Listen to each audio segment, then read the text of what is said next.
Hey, what's going on? This is Dave Loves Comics. Hope you're doing safe and sound out there, man. This is David Loves Comics on DC Comics. Weekly talk. Well, I won't be doing this weekly, but I did a video about the fallout of the Snyder Cut. Got nice little traffic on it, nice little feedback on it, and just something occurred to me. Just throwing it out there. Another free idea for DC. Uh, Hopefully, it come to you know some futuration. It come to life.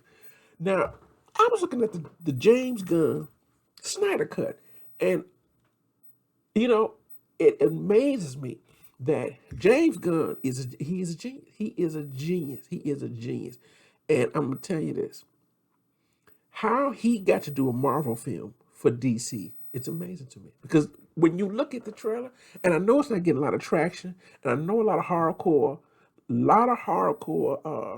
DC Snyder fans it's kind of weaning a little bit on the video a little bit, and I could just really tell. I could tell why because the timing. So I did a video about the fallout of the Snyder Cut, and it's been falling left and right. So Snyder's been distancing himself, some comments on some fundraisers.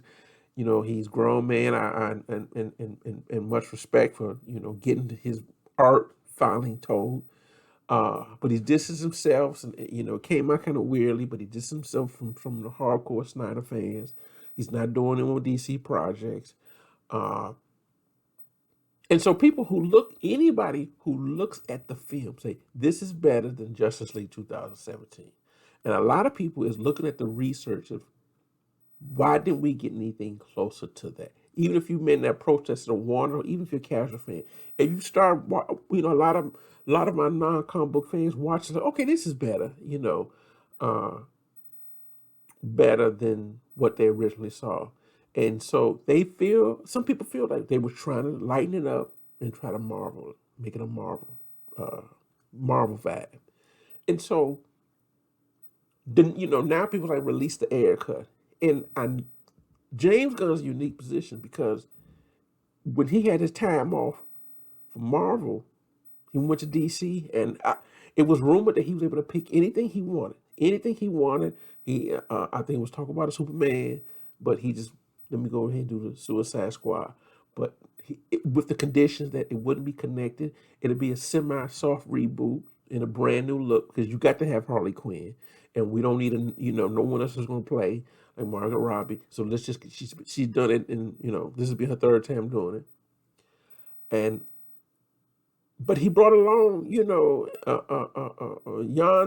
and my man from Ant Man, from Ant Man and Thor and Rocket Raccoon, and I mean he's got four Marvel people that's still working with Marvel, and which is not get paid everybody, but just some of my friends. Let's get some of this DC money. Uh, Action lighter load and more of a grounded thing, not in space, and the dynamics of it.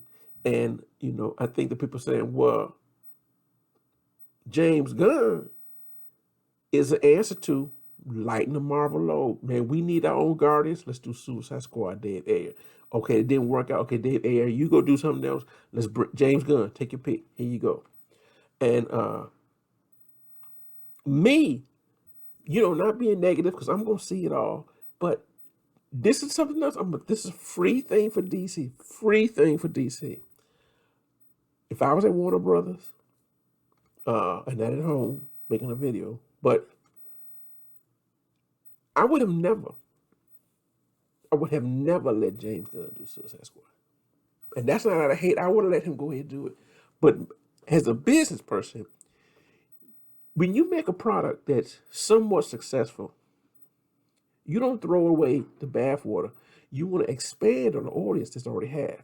People who the people who did like the Suicide Squad or had some interest of it, had potential.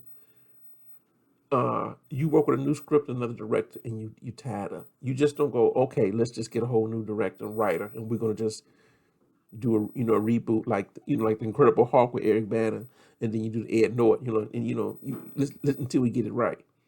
Uh, but in this particular situation, because you got the Boomerang and Harley Quinn, uh, head of it and Rick Flag with it, and then we have the new combination of people. But I would have given James Gunn, I would say, you've already got something similar, and I don't want people thinking we're trying to Marvelize. So let's pick a property that fits somewhere in between. And James Gunn's a big comic book fan. I myself would have given him Booster Gold and Blue Beetle. It would have been automatic. It would have been automatic money. It would have been totally separate or connected with it, but a different vibe and look. And when you look at Idris Elba and John Cena, who's the peacemaker, when you see their ramblings back and forth, you can almost tell it. You can almost, I mean, you now that I put that thought in there, I can almost see the same banter uh, with Blue Beetle and Ted Cord. And really, with them being Justice League, the Justice League America, that was a big run. Keith Griffin and them was a big run. Uh, Guy Gardner and Martian Manhunter, and you can almost do a different version of Justice League and say in between the time, uh, there's a West Coast Justice League and an East Coast West Coast. You can figure some way out fire and ice and working away and say that they are part of that, but the focus is on the two of them. And just say they have to do, or they can just do, they could have did a time travel journey. Because the weight of the Flash movie that's coming out, which I've spoken on other videos, take the weight off. You know who can do a Flashpoint is Booster Gold and Blue Beetle. Tom King did a run. He's fascinated by Booster Gold. That he did a run one time for Bruce Wayne's present, a present for Bruce Wayne. He went back in time, and I think he saved the Waynes. And then when he came back, Bruce Wayne was this rich aristocrat that was just out of his mind.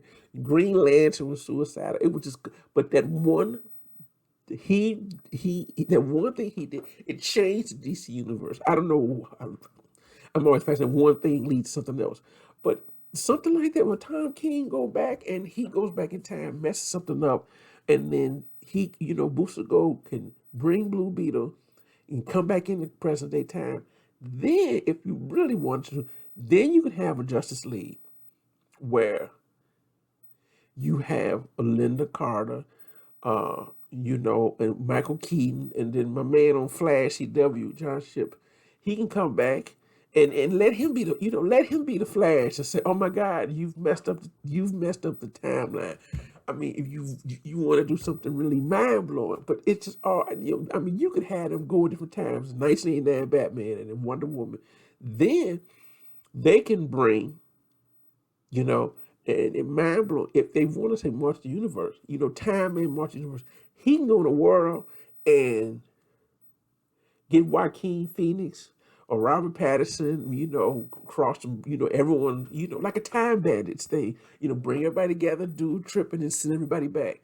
Then if they wanted to, maybe they bring someone and keep them in our timeline. You can send my Ben Affleck somewhere and bring somebody else back.